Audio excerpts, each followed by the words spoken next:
Welcome to Proven and Probable. I'm your host, Maurice Jackson. Joining us today is the founder of 321 Gold and 321energy.com and the author of two of my personal favorite books, The Art of Peace and Nobody Knows Anything, Bob Moriarty. Sir, thank you for joining us. Thank you. It's good to talk to you. Bob, when we last spoke, we discussed your book, The Art of Peace, in which you foresaw the President-elect Trump winning the election, and we discussed the shadow government. As we move forward to today, the headlines in the news are suggesting that the election was rigged. Now, President Obama and the Democrats, they weren't nearly as vocal about the coup to try to change voters internally from Bernie Sanders to Hillary Clinton as they are about Russia. Now, respectfully, these are both massive election frauds. Is there more to the story than we're being told? Well, there's actually less to the story. That's what's so interesting. Speaking as a guy who forecast this a year ago, and if you reread the last page of The Art of Peace, I suggested that we were going to have a worldwide revolution, and indeed it has started.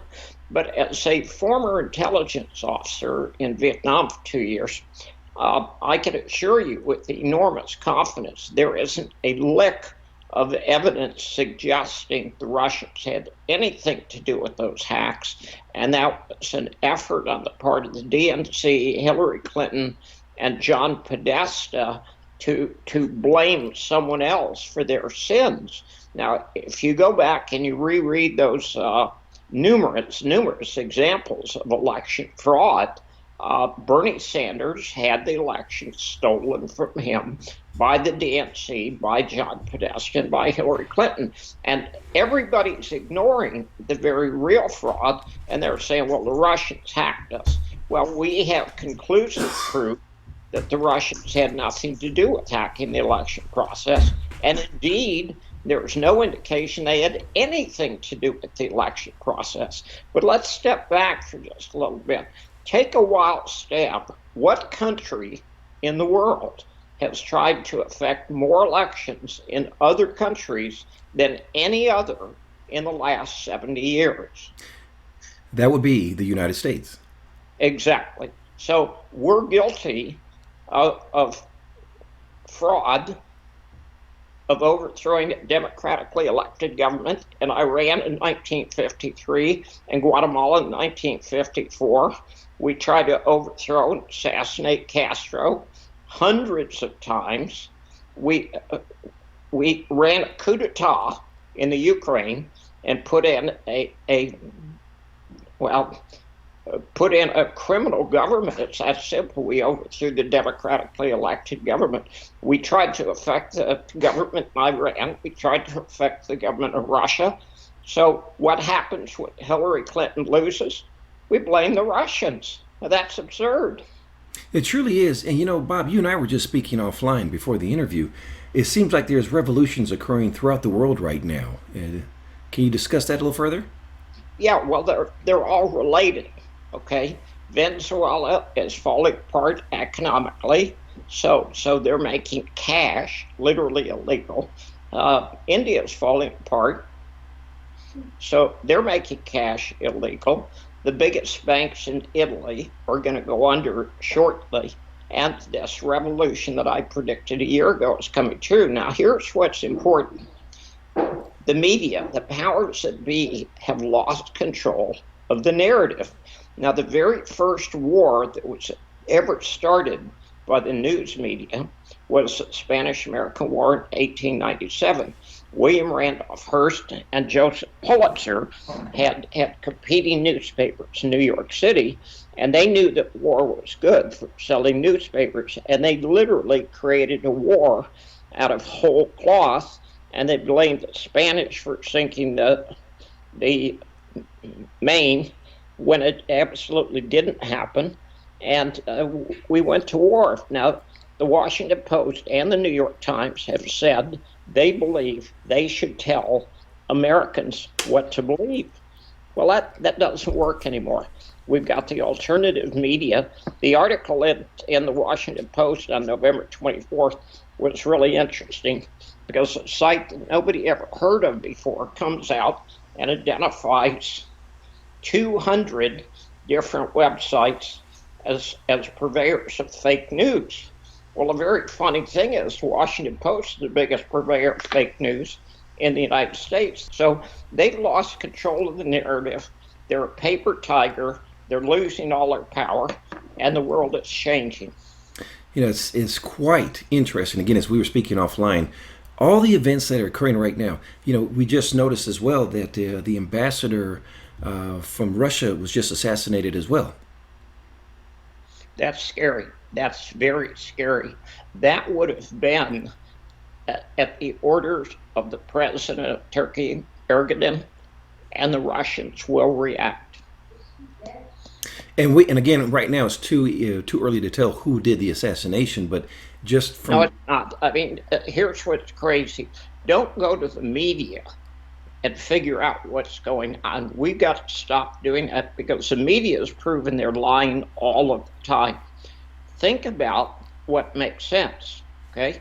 Now, Russia has defeated ISIS in Aleppo, and the really strange thing is, who is the biggest purveyor of money and arms? That would be Turkey.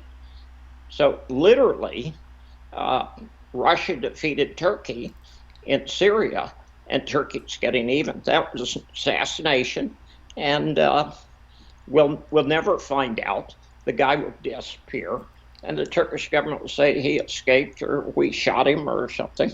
But that was a state assassination. Well, you know, I find that interesting because I have a different perspective. I can foresee with President Obama, with his recent remarks regarding Russia, that this could be tied into the United States possibly conducting the assassination. I can easily foresee that, but as you mentioned, that could well be, but at the same time, that's in Turkey, and the guy in charge of the assassins and false flags in Turkey, it's not the United States, it's Erdogan. You know, I find Russia to be quite intriguing, Bob. They seem to be seizing on the opportunity of progressive, which to me is regressive leadership from the United States. Will this change under President-elect Trump? I'm going to tell you yes. I think it has to. There's some things that are very dangerous. I mean, the Chinese have just thrown the gauntlet down in front of the Americans by seizing the underwater drone.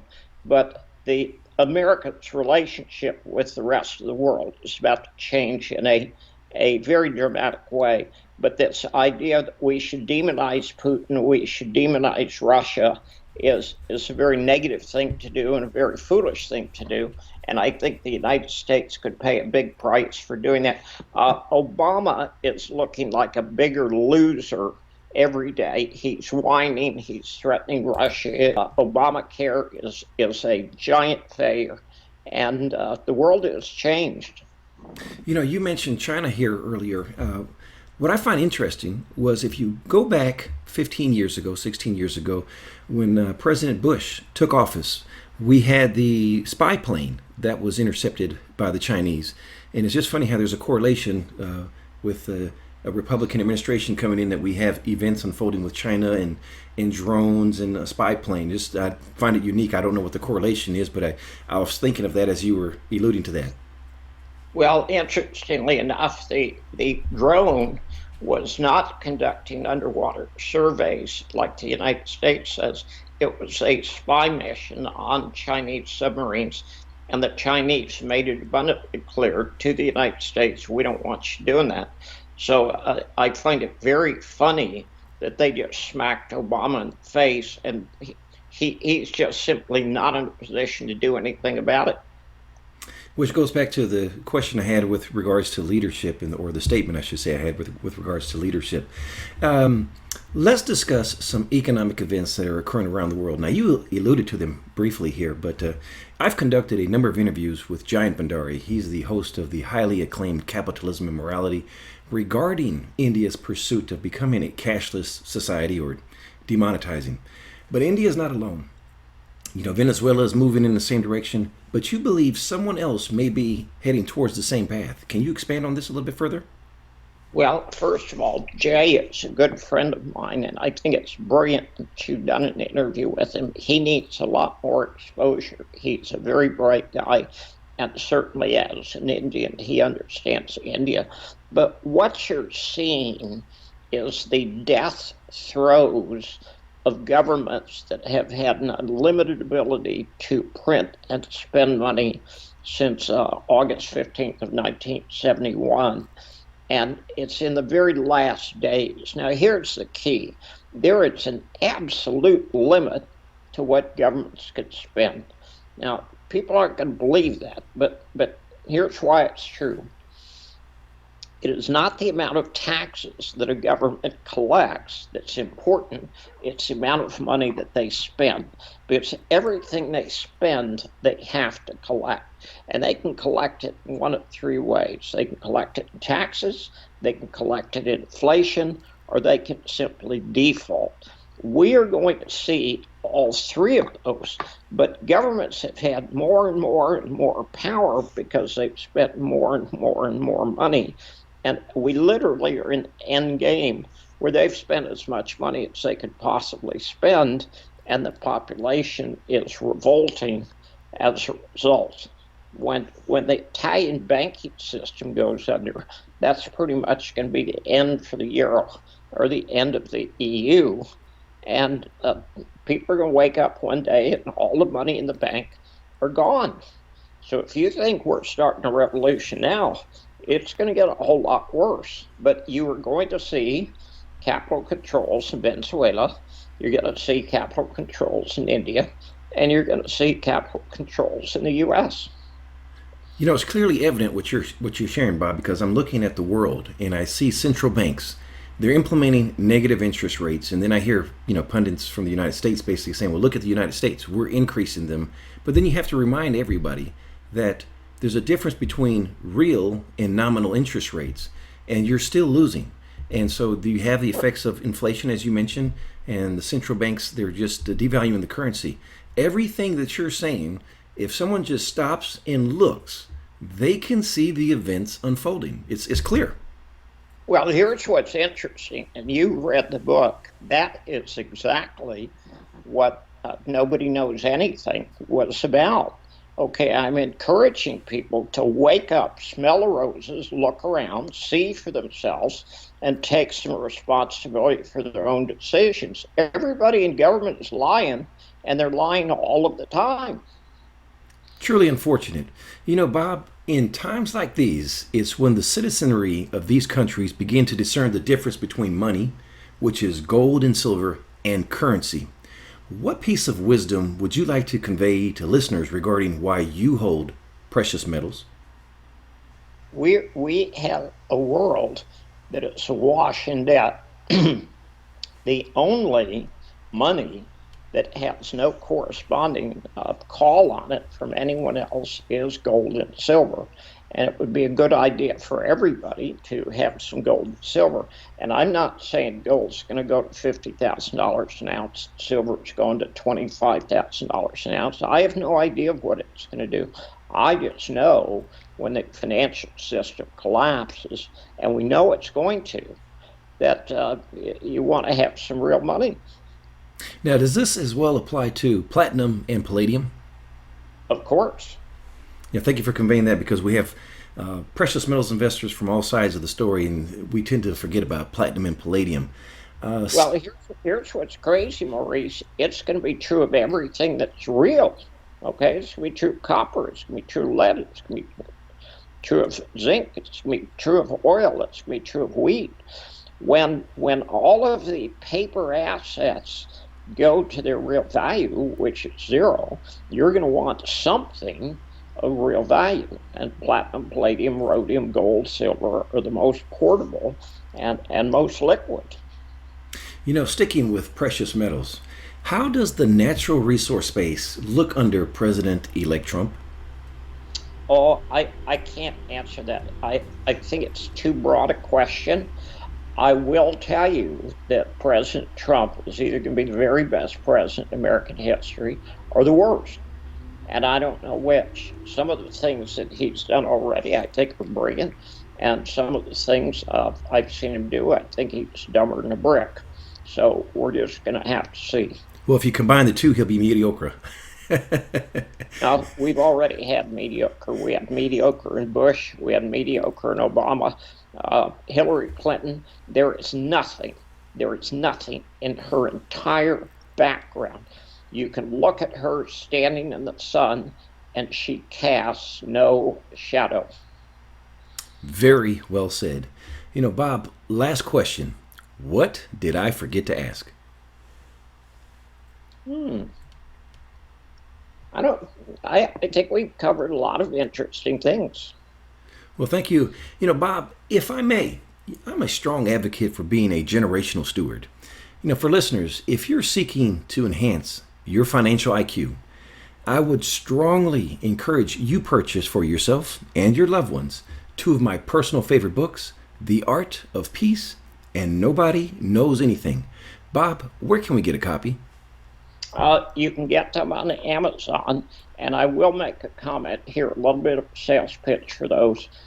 When you read the books, the really important thing is to understand I wrote The Art of Peace in November of 2015, and I wrote Nobody Knows Anything in March 2016, and they are more current and more correct today than they were when I wrote them. There's some interesting stuff in there, and I think I've had 25 or 30 people say that Nobody Knows Anything is the best book on investing they've ever read.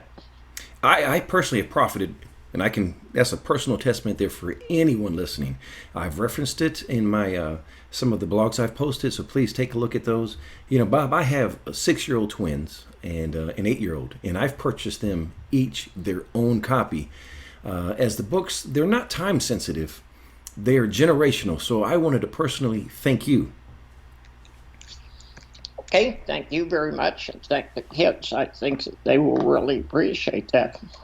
I know they'll be looking forward to it as they get a little bit older. Last but not least, we ask all listeners, please visit our website, www.provenandprobable.com, if you're seeking to protect your portfolio from demonetization. Through Miles Franklin Precious Metals Investments, we offer precious metals, offshore storage, and safe deposit boxes, which are fully insured and secured by Brinks and self-directed IRAs. Again, the website is www.provenandprobable.com. Bob Moriarty of 321 Gold and 321 Energy, thank you for joining us today on Proven and Probable. Thank you very much, Maurice. Have a good day. All the best to you, sir.